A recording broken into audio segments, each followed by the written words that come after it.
Mosul युद्ध के कारण जब श्री कृष्ण के कुल के अधिकांश लोग मारे गए तो श्री कृष्ण ने प्रभास के क्षेत्र में एक वृक्ष के नीचे विश्राम किया।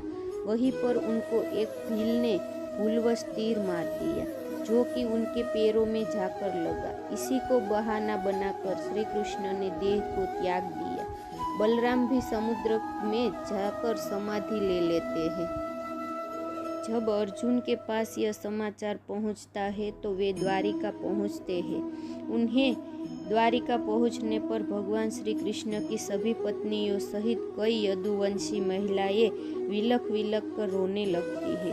पति और पुत्रों से हीन हुई इन स्त्रियों के आर्तनाद को सुनकर अर्जुन भी रोने लगते हैं।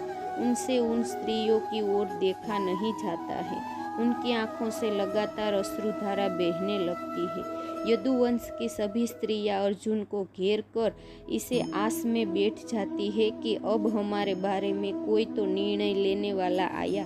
पुरुषों में यदि कोई बचा था तो श्री कृष्ण के प्रपौत्र वज्रनाभ और भगवान श्री कृष्ण के पिता वसुदेव ही। कुछ स्त्रियां गर्भवती भी थी। श्री कृष्ण की पत्नियों से मिलने के बाद अर्जुन अपने मामा वसुदेव से मिलने बड़ी हिम्मत करके उनके महल जाते हैं। श्री कृष्ण के पिता वसुदेव अर्जुन को देखते ही रोने लगते हैं और अपने गले लगा लेते हैं। कुछ समय बाद वे अर्जुन को यदुओं की आपसी लड़ाई का सारा किस्सा सुनाते हैं और बाद में श्री कृष्ण एवं बलराम के परधाम चले जाने के बारे में भी कहते हैं। वसुदेव यह भी कहते हैं कि श्री कृष्ण कह गए हैं कि तुम आओगे और तुम ही अब इस स्त्रियों के बारे में निर्णय लोगे। तुम्हारे यहाँ से चले जाने के बाद इस द्वारिका नगरी को समुद्र डुबो देगा।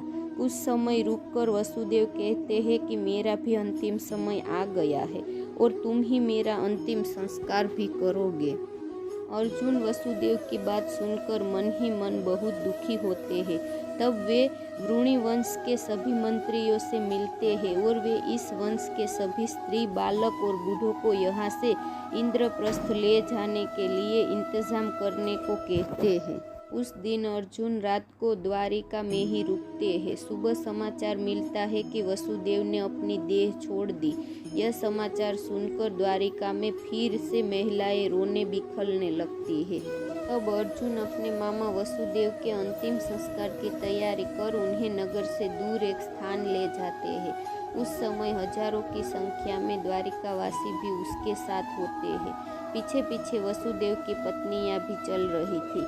उसकी पत्नियां थी देवकी, भद्रा, रोहिणी और मदिरा। जब चिता में आग लगा दी गई तो वे सभी पत्नियां भी उस चिता पर जा बैठी। यह भयानक दृश्य देख अर्जुन का दिल फट जाता है। इसके बाद अर्जुन उस स्थान पर गए जहां यदुवंशी आपस में लड़कर मारे गए थे। वहां कई संख्या में वीरों के शव पड़े थे। अर्जुन ने सभी का अंत्येष्टि कर्म किया और वे 7वें दिन विधि करके अर्जुन सभी द्वारिका वासियों के साथ वहां से निकल पड़े। उसके साथ ऊंट, घोड़े, खच्चर, बैल, रथ आदि पर सवार द्वारिका वासियों के साथ ही भगवान श्री कृष्ण की 8 पत्नियां भी थी। साथ में श्री कृष्ण का प्रपौत्र वज्रनाभ भी था। कहते हैं कि यह लाखों लोगों का लश्कर था।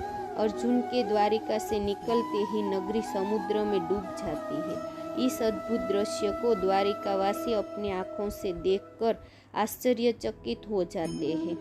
उस समय सभी बस यही सोचते हैं कि देव की लीला अद्भुत है। यह समुद्र तब तक रुका था जब तक कि हम सभी द्वारिका के बाहर नहीं निकल जाते।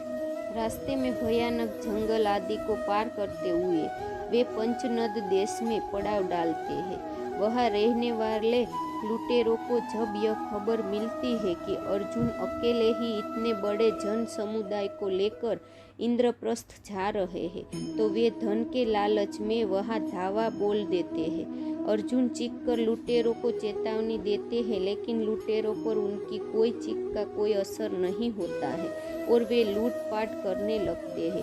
वे सिर्फ स्वर्ण आदि ही नहीं लूटते बल्कि सुंदर और जवान महिलाओं को भी लूटते हैं। चारों ओर हाहाकार मच जाता है। ऐसे में अर्जुन अपने दिव्यास्त्रों का प्रयोग करने के लिए स्मरण करते हैं, लेकिन उनकी स्मरण शक्ति लुप्त हो जाती है। कुछ ही देर में उनके तर्कस में सभी बाण भी समाप्त हो जाते हैं। तर्कस के सभी बाण समाप्त होने पर अर्जुन बिना शस्त्र से ही लुटेरों से युद्ध करने लगते हैं, लेकिन देखते ही देखते लुटेरे बहुत सा धन और स्त्रियों को लेकर भाग जाते हैं। खुद को असहाय पाकर अर्जुन को बहुत बड़ा दुख होता है। वे समझ नहीं पाते हैं कि क्यों और कैसे मेरी अस्त्र विद्या लुप्त हो गई है। जैसे तैसे अर्जुन यदुवंश की बची हुई स्त्रियां व बच्चों को लेकर इंद्रप्रस्थ पहुंचते हैं। यहाँ आकर अर्जुन भगवान श्री कृष्ण के प्रपौत्र वज्र को इंद्रप्रस्थ का राजा बना देते हैं। बूढ़ों व बालकों व अन्य स्त्री को अर्जुन इंद्रप्रस्थ में रहने के लिए कहते हैं। इसके बाद वज्र के बहुत रोकने पर भी अक्रूर जी की स्त्रियां वन में तपस्या करने के लिए चली जाती है। भगवान श्री कृष्ण की 8 पत्नियां थी, जिसमें से रुक्मणी और जाम्बुवती ने अग्नि में प्रवेश कर जाती है। सत्यभामा तथा अन्य देवियां तपस्या का निश्चय करके वन में चली जाती है। गांधारी, सेव्या, हेमवती आदि का अग्नि में प्रवेश करने का उल्लेख मिलता है। श्री कृष्ण की पत्नियां सत्यभामा, जाम्बुवती, रुक्मणी, कालिंदी, मित्रविंदा, सत्या, भद्रा और लक्ष्मणा थी। भगवान श्री कृष्ण के वंश के बचे हुए एकमात्र यदुवंशी और उसके प्रपौत्र वज्र को इंद्रप्रस्थ का राजा बनाने के बाद अर्जुन महर्षि वेदव्यास के आश्रम पहुंचते हैं। यहाँ आकर अर्जुन ने महर्षि वेदव्यास को बताया कि श्री कृष्ण बलराम सहित सारे यदुवंशी कैसे और किस तरह समाप्त हो चुके हैं। तब महर्षि ने कहा कि यह सब इसी प्रकार होना था, इसलिए इसके लिए शोक नहीं करना चाहिए। अर्जुन यह भी बताते हैं कि किस प्रकार साधारण लुटेरे उनके सामने यदुवंश की स्त्रियों का हरण करके ले गए और वे कुछ भी ना कर पाए।